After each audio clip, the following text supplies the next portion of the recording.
So by now, we've probably all seen the disaster that was President Trump's HBO interview with Axios' Jonathan Swan, which spawned, by the way, two hashtags and a bunch of fun memes.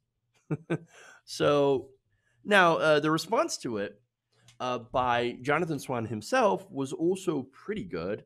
And we also have a reaction from a friend of the president, a personal friend.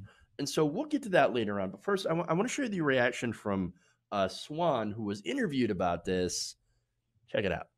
For me, one of the most striking sections of the interview is when President Trump whips out his own charts to try and make the case in contravention of all available evidence that the US is leading the world on the coronavirus. This is a time when at the point the interview was filmed, more than 145,000 Americans have died of the virus and 1,000 Americans were dying a day.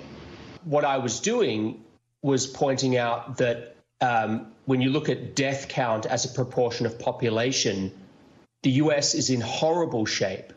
And when you compare America to other advanced countries like South Korea and Germany, who managed to do testing very early and effective contact tracing, it's not even close. But Jonathan, he had charts. He had fancy graphics, right? So look, of course, obviously, Jonathan Swan is right, and it's a very serious issue. Okay, and so all he was doing was pushing back with facts. He was presenting facts to the president. Hey, it turns out we're doing really horrible. We're the top. We're the top country in the world for all the bad stuff. That does not mean that we're like, just because we are number one does not mean that it is good. We're like number one in incarceration. That doesn't mean that we're doing great. We're crushing it in incarceration. The tremendous incarceration here in America. No, that means we're a police state. And it also means that we're failing. And by the way, it doesn't get mentioned enough, but people in jails and prisons are the most at risk for getting COVID-19. In fact, it's been sweeping through the jails. It's also been sweeping through immigrant detention camps. And so there are, I mean, you know what? I did a story a couple of weeks ago of a young Michigan girl, has a little bit of troubles, has some, emotional disabilities, right? Or, emotional problems. And she, was on probation and didn't do her homework. And she got put back into into juvenile detention, and they won't let her out. And so she's at risk, right? Going back to the fact that we live in a carceral state, but not only that, but we're dealing incredibly poorly. I would be very surprised if this, if this young black woman, of course, black girl, doesn't end up with coronavirus the way that it's sweeping through the prisons. And so we're both number one on that, and number one on coronavirus cases and deaths. Absolute disaster. Absolute disaster. I mean, we are followed by Brazil, not Brazil, who has an authoritarian fascist leader, India, another right-wing leader, and Russia, another right-wing leader. Weird. It's almost as if all the countries headed by right-wingers are doing incredibly bad when it comes to coronavirus. But then you look at New Zealand, right?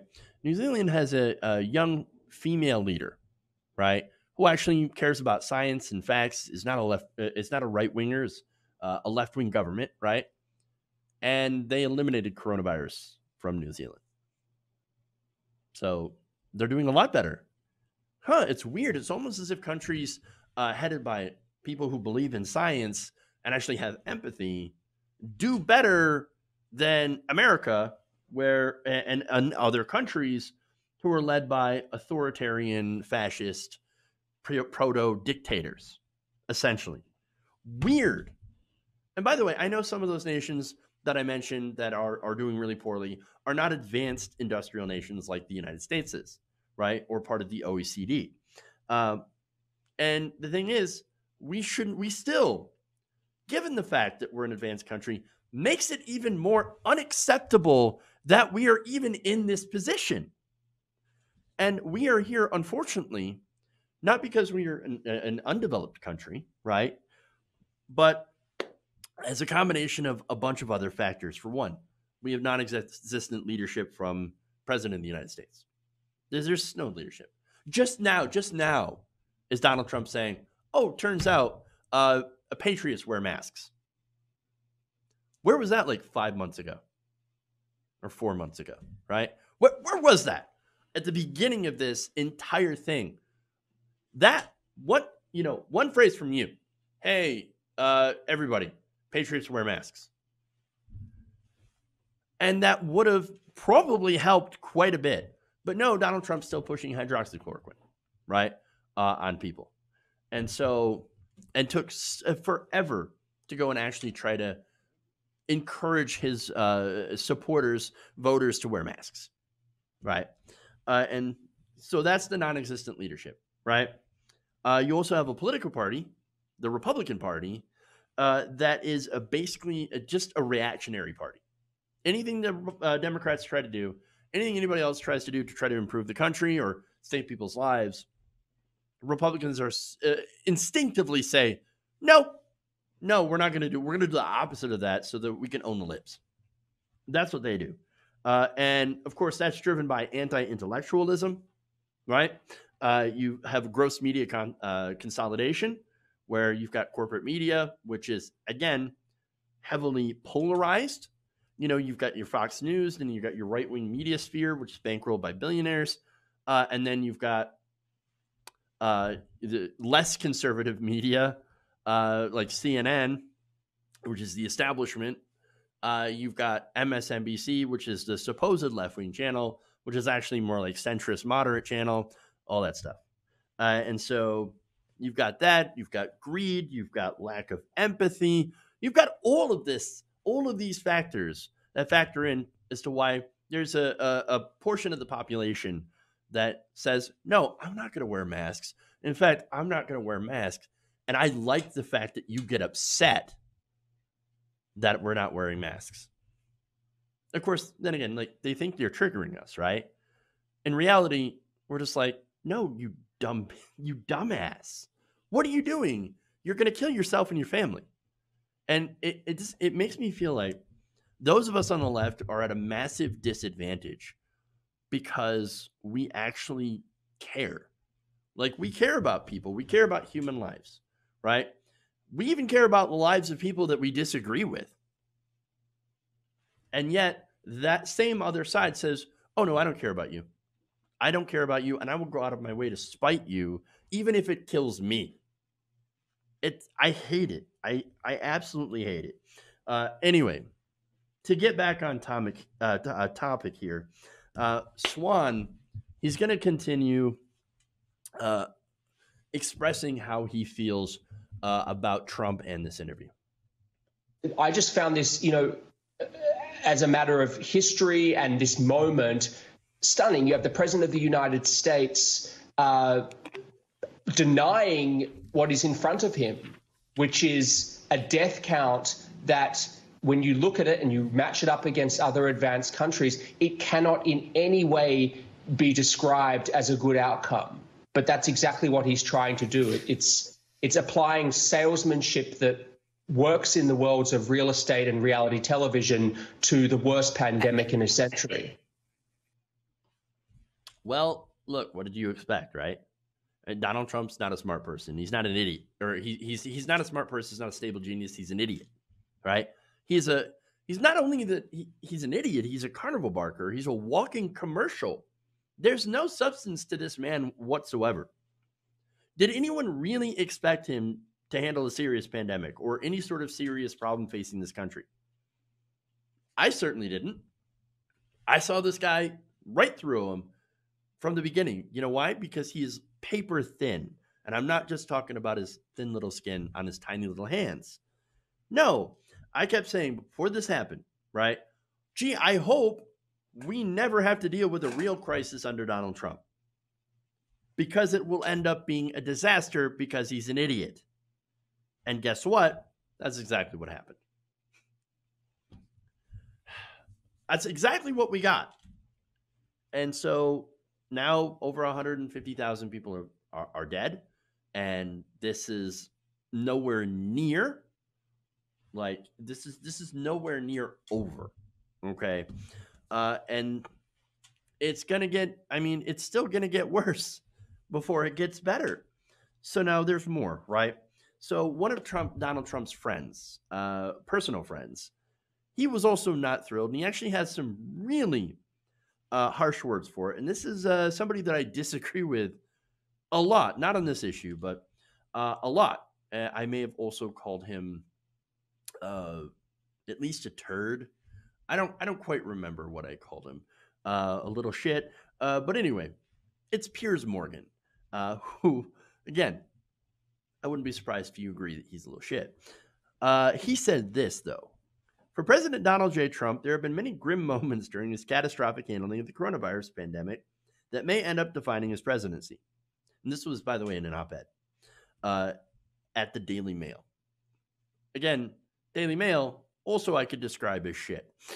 So he said that this interview exposed just why the U.S. has become a horrifyingly bad template for how to not combat COVID-19. He added that Trump expressed zero empathy, no apology, no expression of sorrow, just a heartless, dismissive shrug. One of the things that he said during this interview is, it is what it is. No, you're making it worse, all right? Yes, coronavirus would still be a problem. Coronavirus would still be deadly. Coronavirus would still be, I think, spreading towards a limited population, right? If we actually had competent leadership. We also might be able to have opened up a little bit, right? At this point, a little bit more, and not have such a high death count and a high case count, had we done everything that we're supposed to do. However, like I said, we did not have that. And so right now, that's why we're in the shit show. So now, Piers, here's the thing, right? If you're Donald Trump's friend, you should know that Donald Trump, if he's to show any empathy, that's weakness. That's considered weakness. Okay? Empathy is weakness. You can't show it, or else you're a pathetic libcuck. Okay? That's how they see this, right? That's how they see this on the right. And so you can't do that. So at the end, here's what Piers also ended the, and there's a lot that he said, right, about this, but he basically pushed back on the idea that this could be a hilarious skit, right? Well, I mean, look, what Donald Trump's speech and appearance hasn't looked like it was ripped from the pages of Saturday Night Live, right? I mean, was it the time when he told people to look into possibly injecting things that they shouldn't inject? I mean, that would have been a worthy, SNL moment, but it was reality. It was reality. And so, anyway, here's what Piers said about that. He said, look, I didn't laugh. Instead, I cringed. I despaired. And then I felt angry. Well, that's all of us. In fact, all of us here in America are doing the same and actually worse. Why? Because we're the ones who are dying, or we're the ones who are going broke, because the government under Donald Trump and the Republicans, they're not helping us at all. Democrats want to help us, but not as much as what we need. They're certainly better on the issue, but they're not bold enough because they're still fairly conservative. In reality, what we need, of course, is a UBI, $2,000 a month till the crisis is over, till we reach pre-COVID-19 employment levels. We need that extension of a $600 in unemployment benefits. We need free healthcare for everyone, and that's it. That's it. Medicare for all. I mean, 70% of the American people, well, about 69% of the American people want it. 88% of Democrats want it. And so those are the things that we need. And we have a Democratic Party that's against that, and a Republican Party that's against doing anything really to help the American people. And of course, Donald Trump's desperate to win re-election, so he does say things like, we'll do a moratorium on evictions without Congress, and we're gonna give you more money. We're gonna give you more money than you know what to do with. It'll be a tremendous amount of money that you can. It'll come from me, and then you'll know who to vote for. Oh, did I say that out loud? So no, but he is saying things because he is pretty desperate, and he understands that the economy is basically his only path to reelection. And if he can't stabilize that, which involves, stabilizing the coronavirus pandemic, then he's got nothing. He's got nothing. Part of his wall blew over.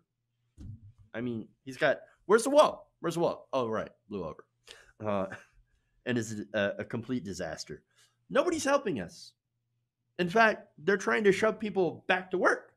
They're trying to shove the kids back into school as coronavirus spikes. And they want to pretend like it doesn't exist, or it's not as bad as it is, or that it's a liberal conspiracy theory to take down Donald Trump. Now, you guys, again, you know the Democrats, right? Are they really that clever and or ruthless?